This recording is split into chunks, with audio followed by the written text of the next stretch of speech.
안녕하세요, 버스킹입니다. 오늘은 전세버스 회사가 어떤 일을 하는지 말씀을 드려볼 수 있는 시간을 갖도록 하겠습니다. 첫 번째로 통학버스가 있습니다. 통학버스는 말 그대로 우리 학생분들, 어린이집, 유치원, 초등학교, 중학교, 고등학교가 다 있겠죠. 등하교를 함에 있어서 운행을 이제 관장하는 수송 역할을 하는 게 통학버스라고 합니다. 통학버스 기준이 상당히 좀 까다로워요. 아무래도 이제 학생들, 어린아이들, 친구들이 타는 버스이기 때문에 나라에서 직접적으로 관리를 합니다. 어떤 식으로 관리를 하냐? 첫 번째로 사건 사고가 좀 많잖아요. 어린이 통학버스 같은 경우는 저희가 이제 다음 편에도 한번 얘기를 할 텐데, 아이들이다 보니까 안전에 대한 불감증에서 나오는 사고가 굉장히 많아요. 고교생 10여 명을 태운 등굣길 통학 차량이 신호를 위반하고 달리다 다른 차량과 충돌하는 사고가 났습니다. 부산의 한 어린이집 앞에서 3살 아이가 통학버스에 몸이 끼어 100m가량을 끌려가 크게 다쳤습니다. 버스에서 내려 어린이집에 들어가던 중에 사고가 난 건데, 그래서 통학버스 같은 경우는 상당히 장치들이 많아요. 차 버스 내부에 안전벨이라고 해가지고 저희 전편 영상 보시면은 제가 한번 설명을 해드린 게 있는데, 차량 시동을 끄면은 차량 뒤로 가셔가지고 기사님이 직접 다 누구 내렸나 안 내렸나 다 보시고 안에 분실물 확인하시고 누르는 버튼이 있어요. 맨 뒷자리에 이거를 눌러야 차량에서 인지를 합니다. 만약에 안 누르고 내리면은 차량에서 이제 경고음이 삐삐삐삐 울려요. 근데 이 경고음의 소리 크기 어느 정도냐면은 밖에 있는 지나다니는 사람들이 야 저거 무슨 일 났어? 생각할 정도로 안에서 소리가 크게 울립니다. 그래서 이런 거 첫 번째, 안에 누가 다 내렸는지 확인할 수 있는 안전벨, 그 다음에 어린이 발판, 보조발판이라고 하죠. 이제 승객석 문이 열리면은 발판이 나와요. 어린아이들이 이제 대체적으로 이제 아직 성장이 안 됐으니까 이 발판을 짚고 올라올 수 있게끔, 왜냐면 발판이 없으면 또 여기서 또 사고가 또 야기될 수가 있거든요. 그 다음에 차가 정차하면은 왼쪽에서 어린이 보호 표시 등 이렇게 날개가 이렇게 펴져요. 그러니까 차량이 정차하고 승객석 문이 열리면은 날개가 펴지면서 아, 어린이가 내리고 있습니다, 어린이가 탑승하고 있습니다 알 수 있게끔 주변의 운전자들이. 그다음에 경광등, 승하차 사고를 막기 위해 차량에서 일시정지 표지판이 펼쳐지고 전멸등도 켜집니다. 또 최근에는 어떤 경우도 있냐면은 원래 버스가 썬팅이 돼 있었어요. 근데 썬팅이 돼 있으면은 안에 있는 아이들을 보기가 힘들다라는 또 민원도 많이 있고 안전적인 문제도 있어가지고 가장 최근에 이제 개정된 거는 썬팅의 틴팅 농도 이거를 낮춰야 돼요. 최대한 아예 빼버리든가. 요즘에 업체들에서는 한 3년 정도 됐을 거예요. 다 썬팅을 다 제거를 했습니다. 통학버스가 어떻게 보면은 저희 나라에서 제도적인 장치가 많이 돼 있다고 생각을 하시면 될 것 같아요. 그리고 통학버스 같은 경우는 수의 계약도 있겠지만은 보통은 공공기관, 교육청에서 나라장터를 통해서 입찰을 냅니다. 그러면은 여기에 부합하는 회사들이 입찰을 봐서 낙찰을 받으면은 거기서 이제 운행이 돼요. 근데 보통 우리가 일반적으로 차량을 대절하고 예약을 하고 갔다 오는 이 일반적인 준비 서류들이 있잖아요. 여기에 비해서 통학버스를 계약을 하기 위한 서류들은 훨씬 더 많다고 보시면 돼요. 그만큼 나라에서 철저하게 관리를 하고 있다. 운전자, 차량의 연식, 그 다음에 안에 어린이 보호장치가 잘 돼 있는지 사진까지 다 찍어서 진짜 최대한 안전사고가 안 일어나게끔 체크를 합니다. 통학버스 같은 경우는 그렇게 운행이 되고 입찰을 봐서 이루어진다고 생각을 해주시면 될 것 같습니다. 그 다음에 이제 두 번째로 통근버스가 있어요. 통학버스랑 통근버스랑은 사실 비슷하다고 생각하시면 돼요. 근데 통학버스는 이제 말 그대로 아이들 등하교라고 생각하시면, 이제 통근버스는 기업 임직원분들의 출퇴근 용도로 이제 많이 사용이 됩니다.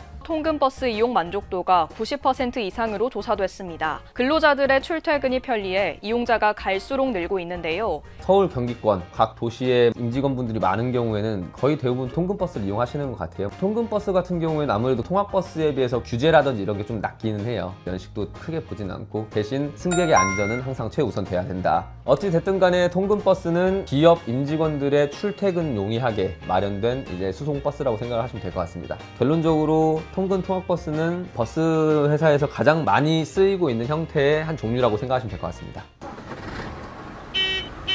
그 다음에 이제 세 번째, 관공서, 기업 워크숍 이럴 때 이제 버스를 대절을 하세요.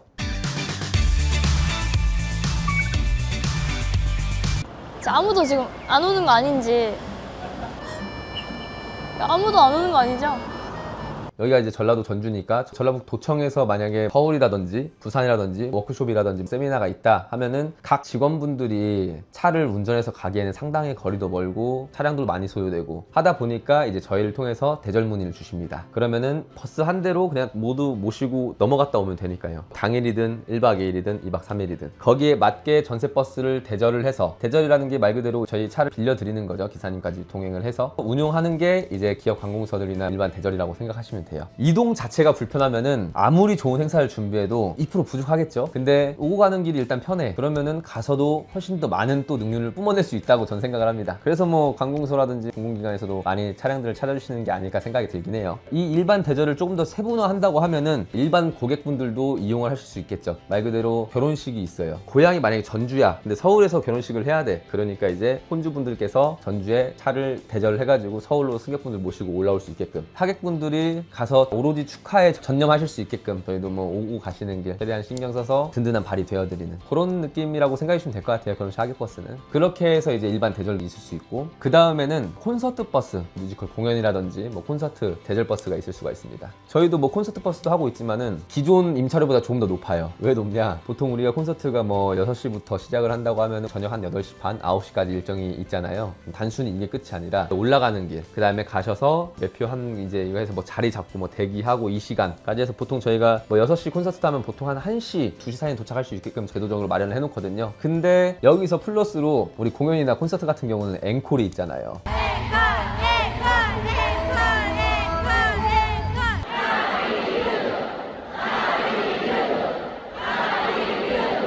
앵콜 공연을 하면은 11시가 넘어가는 경우도 있어요. 10시, 11시, 막 12시에 끝날 수도 있어요. 내가 좋아하는 가수 20만원, 30만원 내가지고 보러 왔는데 당연히 보고 와야지. 근데 끝났는데 파편이 없어. 나는 다른 도시에서 왔는데. 이거 상당히 애매하거든요. 그래서 나온 게 이제 또 콘서트 공연 대절 버스거든요. 왜냐? 모셔다 드려요. 드리고 공연 끝나면은 다시 모셔다 드려요. 그러니까 이제 콘서트 버스 같은 경우도 대절을 상당히 많이 합니다. 뭐 이 콘서트 버스는 저희도 시작한 지 지금 얼마 안 됐는데 전라도 이제 광주라든지 전주 이렇게 해서 하면 전주 익산, 군산 이렇게 해가지고 자체적으로 운영을 해보려고 해요. 보통 콘서트 버스 같은 경우는 트위터로 해서 많이 이렇게 모객을 하시더라고요. 저희가 하나 또 만들어 놓은 게 있으니까요. 혹시나 전라도에서 서울이라든지 뭐 부산에 어디 콘서트가 있다 하시면은 저희한테 문의 주시면은 여기서 가실 때는 또 편하게 모실 수 있도록 하겠습니다. 그 다음에는 산악회, 좀 많이 알려져 있죠. 산악회 같은 경우는 일단 산악회는 관광버스에 타는 걸로 시작하는데요. 이 버스가 산악회의 핵심이었습니다. 단체로 같이 산행도 하시고 내려오셔가지고 거기 아래에서 뭐 술도 한 잔씩 마시니까 이럴 때도 전세버스를 이용하십니다. 기본적으로 저희 지역 같은 경우는 전주에서 서울 기준으로 임차 비용을 80만원? 80만원에서 85만원. 부산도 뭐 한 85만원, 90만원. 일정이 다 다르잖아요. 그 일정 대비 이제 플러스 마이너스 포함이 될 텐데 보통은 각 키로수 대비 일정 대비해서 가격이 정해집니다. 제가 아까 말씀드린 대로 보통 여기서 뭐 서울 80에서 85만원, 그 밑에 좀 아래 지역 75만원, 70만원. 그래서 이런 식으로 좀 저희는 가격이 책정이 되어 있습니다. 물론 이거는 각 지역 버스 회사마다 임차 비용은 다 다릅니다. 천차만별입니다. 그러니까 알아보실 때 최대한 여러 회사 알아보시고 견적을 확인해 보시는 게 제일 좋을 것 같습니다. 추가로 단순히 가격이 싸다고 또 좋은 건 아니니까요. 왜냐면은 차량이라는 게 어떻게 보면은 저희가 타고 가야 되는 안전, 신변에 이런 것도 다 있는데 견적 물어보실 때 차량 연식은 어떻게 되나요? 이 정도 물어보시면은 상당히 또 괜찮은 선택지가 될 수 있을 것 같아요. 차량을 예약을 할 때는 당연히 우리가 차량이 어떤 차량이 온지 정보 정도는 알아야 되니까 몇 년식인지 차량 사진 한번 보내주실 수 있어요? 크게 시간 드는 거 아니니까요. 그 다음에 이제 가격까지 다 확인을 해 보시고 대절 예약을 하시는 게 가장 괜찮은 대절 방법이라고 생각합니다.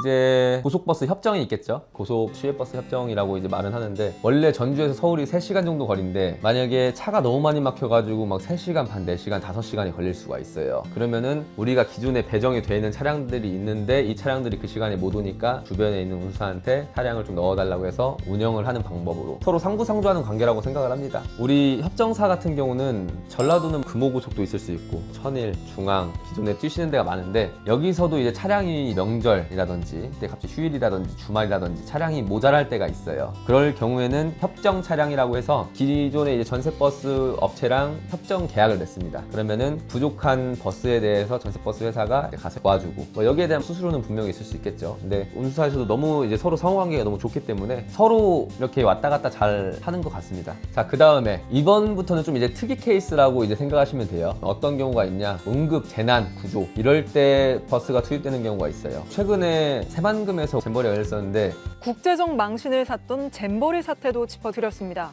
연일 체감온도 40도가 넘어가는 폭염이 이어졌지만 샤워 시설은 제대로 갖춰져 있지 않았습니다. 새만금 세계 스카우트 잼버리에서 더위에 쓰러진 환자가 속출하고 있습니다. 온열 질환자가 100명이 넘습니다. 그때 덥고 난리도 아니었거든요. 근데 냉방시설도 제대로 안 돼 있어. 우리나라 사람들도 그렇게 힘들 정도인데 안 더운 나라에서 오는 해외 참가자들 같은 경우는 많이 심했다고 해요, 더위가. 그럴 때 전세버스들이 다 투입이 됐었거든요. 전세버스 안에는 에어컨이 나오니까. 그러니까 이동식 에어컨이었죠, 어떻게 보면은. 전라북도 차량들로도 모자라가지고 대전이라든지 광주, 전라남도에서도 막 올라오고 그랬었거든요. 어찌됐든 간에 그런 식으로 응급 재난 지원, 많이는 아니에요, 특이 케이스니까. 근데 그런 식으로도 활용이 될 수 있다라고 생각하시면 될 것 같습니다. 추가로 인바운드라고 속된 말로 표현하거든요. 외국인 관광객들이 오시면은 전담하는 이제 전세버스 수송 버스들도 있어요. 저희가 지금 안 그래도 지금 준비하고 있는 프로젝트 중에 하나인데, 중국이라든지 일본이라든지 동남아 쪽 다른 뭐 여러 해외에서 인천공항에서 내리시면은 여기서 모셔가지고 자체적으로 이제 전세버스 투어를 운영을 하는, 지금도 활발하게 되고 있긴 한데 앞으로는 저희도 참여를 할 생각입니다. 단체 관광객이 아닌 이상 인천공항의 입국 시간이 다 다르기 때문에 인천공항에서 서울로 일단 오시면은 서울 투어 플러스, 보통 외국인들이 서울에서 부산을 많이 가신다고 해요. 서울 부산을 많이 가신다고 하는데 가운데 전주 있잖아요. 서울 가시고 전주 가시고 부산 가시고 그 사이에 저희가 괜찮은 지역들 추려가지고 최대한 알찬 코스 지금 준비하고 있으니까요. 이 부분도 계속 지켜봐 주시면 너무 감사할 것 같습니다. 어찌됐든 간에 해외 관광객 인바운드를 위한 전세버스도 있다. 또 특별한 거 이런 게 있죠. 뭐 영화라든지 드라마든지 촬영 버스들도 있어요. 왜냐면은 이제 외부 촬영이다 보면은 안에 뭐 스튜디오라든지 메이크업실이 따로 있을 수가 없으니까 버스에서도 이 부분은 좀 가능하게끔, 그래서 촬영 스태프를 위한 전용 버스들이 꽤 있는 걸로 저도 알고 있긴 하거든요. 많지는 않은데 아마 지방에는 별로 없을 거예요. 근데 서울 경기권에는 이런 쪽으로도 업무를 할 수 있고 활용이 되는 경우도 있다고 저는 들었습니다. 물론 저희는 아직 거기까지는 안 하고 있습니다.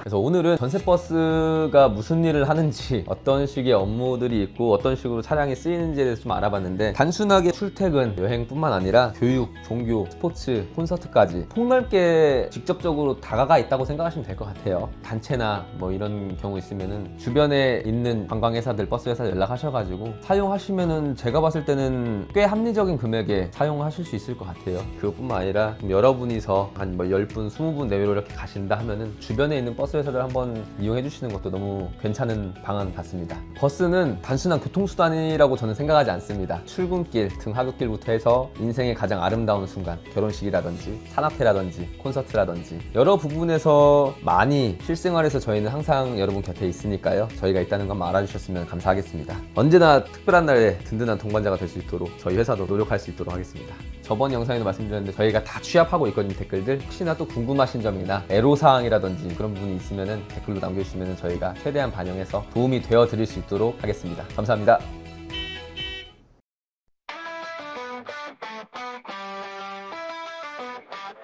시동이 도축되고 핸들은 타연 돌아가는 바다 위로 오는 트랙, 브레이크는 잠시 내리는다. 우리 여정은 멈추지 않아. 정원판의 깃발처럼 뜨는 이름 버스킹, 우리만의 한 해가 시작돼. 정류장에서 뽐며드는 보물, 새로운 만남이 또 하나의 꿈이 돼. 하루 같은 광지터를 넘어 하루 같은 노선을 따라 추억이란 보물을 찾아 나서 우리만의 이야기 지금 시작돼. 우린 달린다 버스원을 향해. 언덕을 거센 파도, 내비게이션은 나침반, 방향을 잃어도 괜찮아. 동료들이 함께니까. 운행은 우리의 항해, 도로는 끝없는 바다. 정류장마다 새로 생긴 소중한 이름, 잊지 못할 순간 우린 오늘도 달린다. 추억이란 보물을 품고.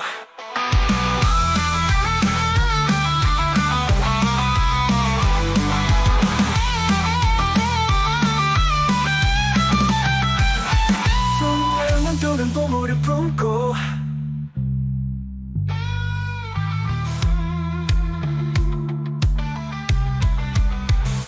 파도 같은 광지터를 넘어 하루 같은 노선을 따라 추억이란 보물을 찾아 나서